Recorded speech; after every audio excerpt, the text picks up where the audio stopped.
एक बार की बात है। एक गांव में सर्कस का शो होने वाला था और गांव के सारे बच्चे वहां जाने के लिए बेताब थे। उन्हीं बच्चों में से दो बच्चे थे जिनका नाम था मोनू और सोनू। वो दोनों पड़ोसी थे। अरे सोनू, तूने देखा? पास वाले मैदान में सर्कस का टेंट भी लग गया। चल तुझे दिखा कर लाता हूँ। अरे मगर मोनू, सर्कस तो कल से शुरू होने वाला है ना? हाँ, पर पता है वो टेंट बहुत बड़ा है और रंग बिरंगा भी। चल ना, देख के आते हैं। सभी बच्चे देख कर आए हैं। मैंने तो सोच लिया था कि तेरे साथ ही जाऊंगा देखने, बिना तुझे लिए नहीं। क्या? अच्छा, रुक, अभी आया। माँ, मैं मोनू के साथ मैदान में सर्कस का टेंट देख कर आऊं। घर के अंदर से सोनू की माँ बोलती है, ओफो, अभी तो सर्कस शुरू भी नहीं हुआ और तुम सब बच्चों के ऊपर अभी से उसका भूत सवार हो गया है। ओहो, जाने दो ना माँ। अच्छा ठीक है, जाओ, मगर वक्त पर आ जाना। सोनू मजे से मोनू के साथ सर्कस के मैदान की तरफ चल देता है। वो दोनों वहां पहुंचकर देखते हैं तो चौंक जाते हैं। वाह वाह मोनू, कितना बड़ा टेंट लगा हुआ है यहाँ पर, देख तो जरा। हाँ हाँ, देख ही रहा हूँ। कल इसी टेंट के अंदर सर्कस का प्रोग्राम होगा, बड़ा मजा आएगा। ए मोनू, चल अभी अंदर चलकर देखते हैं क्या क्या तैयारी हो रखी है अंदर। क्या पागल हो गया है क्या सोनू? अरे अभी तो अंदर जाना मना है। अरे देख, वहाँ टेंट के बाहर साफ साफ लिखा है। हाँ, पर हम बस अंदर थोड़ा सा झांक कर देखेंगे ना। चल ना, कुछ नहीं होगा।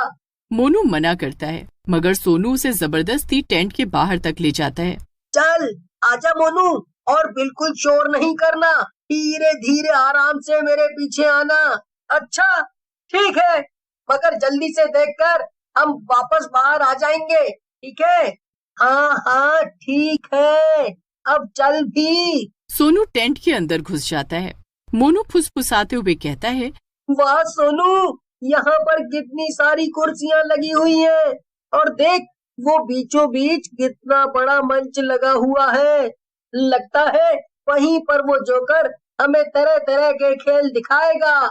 सही कहा तूने मोनू। लेकिन तभी अचानक से उन्हें कुछ आवाज सुनाई देती है और वो दोनों चौकन्ने हो जाते हैं। लेकिन वो दोनों उठकर जाते उससे पहले ही वो देखते हैं कि मंच पर जोकर आ गया था और उसके पास एक बहुत बड़ा सा बक्सा था। सोनू, लगता है यही है वो जोकर, कल जो हमें सर्कस दिखाएगा।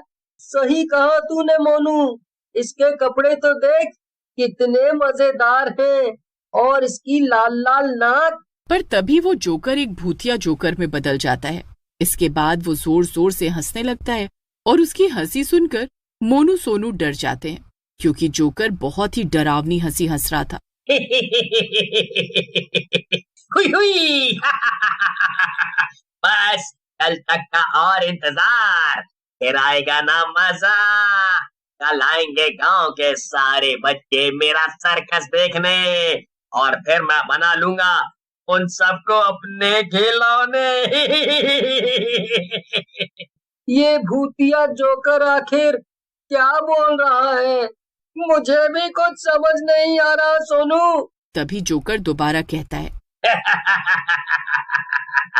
चलो अब जाकर कल की पूरी तैयारी कर लेता हूँ।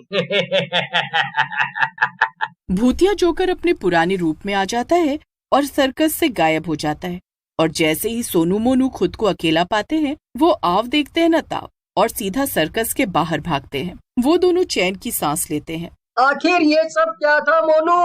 वो तो एक भूतिया जोकर निकला। भला ये कैसे मुमकिन है?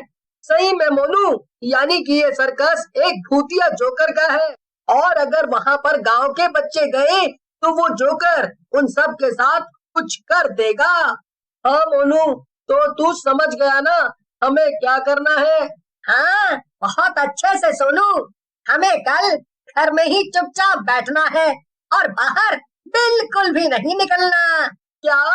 अरे नहीं मोनू, हमें सबको सतर्क करना पड़ेगा और सभी बच्चों को वहाँ उस सर्कस में जाने से रोकना पड़ेगा। क्या अरे पर सोनू, हमारी बात भला कौन सुनने वाला है यहाँ? वो सब सर्कस में जाने के लिए इतना फिर क्या था, मोनू और सोनू एक एक करके गांव के सभी बच्चों के पास जाते हैं।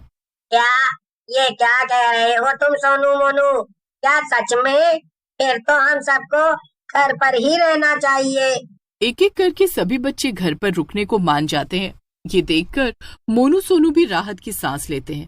देखा सोनू, कितना आसान था। चल अब घर चले और परसों तक घर के बाहर नहीं निकलेंगे। मोनू सोनू अपने घर चले जाते हैं। अगले दिन सुबह 11 बजे से सर्कस शुरू होने वाला था और सभी बच्चे अपने अपने घरों में थे। उधर सोनू के घर पर। क्या बात है सोनू, कल तक तो तुम सर्कस जाने के लिए बहुत उत्सुक थे और आज घर में बैठे हो, क्यों? सोनू कुछ कहता उससे पहले ही अचानक से कोई सोनू के घर का दरवाजा पीटने लगता है। अरे अब कौन आया? रुक सोनू, अभी देख कर आती हूँ।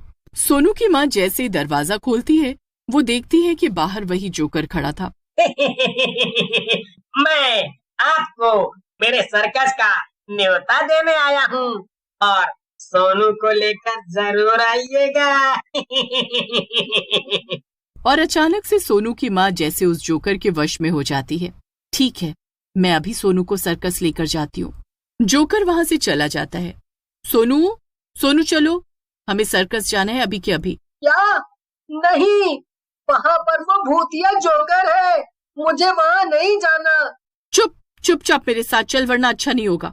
सोनू की माँ उसे घसीटते हुए घर के बाहर ले जाती है और सोनू जोर जोर से चिल्लाने लगता है, मोनू, मोनू बचाओ, बचाओ मुझे।